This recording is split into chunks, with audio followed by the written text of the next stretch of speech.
Chers amis diginautes, bonjour et bienvenue sur DigiSchool. Je m'appelle Bernard et c'est ensemble que nous allons voir aujourd'hui à quoi sont dus les séismes. Vous êtes prêts? C'est parti!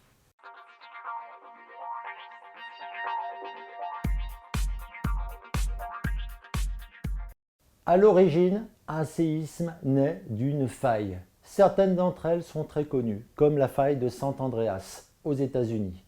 Les Américains craignent un séisme d'intensité majeure qu'ils appellent le Big One. Il existe trois types de failles qui vont, chacune d'entre elles, donner naissance à un séisme.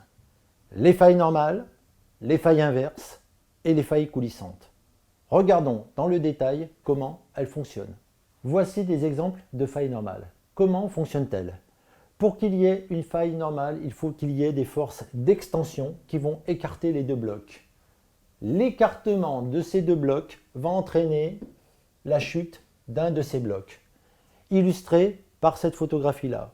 On voit nettement que cette partie-là de la roche est décalée par rapport à celle-ci.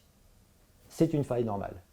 A contrario, il peut exister des forces de compression qui, elles, vont rapprocher les blocs et donc forcément élever l'un de ces blocs.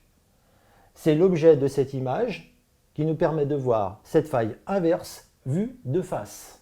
La faille coulissante est différente des deux précédentes. Elle est due à des forces de cisaillement, si bien qu'aucun des deux blocs ne va ni monter ni descendre, mais simplement se décaler l'un par rapport à l'autre.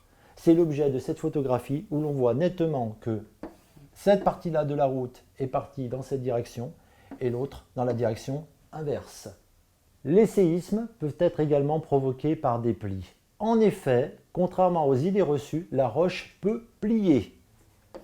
Les couches superposées les unes sur les autres peuvent, sous l'effet de pression, finir par donner des structures comme celle-ci, appelées plis. La taille de ces plis est très variable, de quelques dizaines de mètres ici à plus de 100 mètres ici. Dans certains cas, les plis sont tellement importants qu'ils forment des montagnes. Les couches, sous l'effet des pressions, finissent par craquer et libérer des ondes sismiques.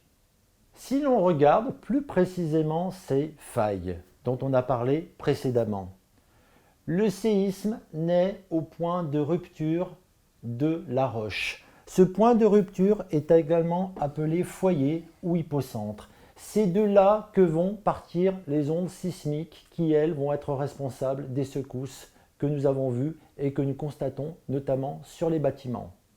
Les ondes parties du foyer finissent par arriver à la surface du sol en un point précis situé à l'exacte verticale de ce foyer appelé épicentre. Évidemment, plus les constructions seront proches de l'épicentre, plus les dégâts seront importants. En conclusion, nous avons vu que les séismes naissaient de failles ou de plis. Ces failles et ces plis étaient dus à des forces, donc des mouvements.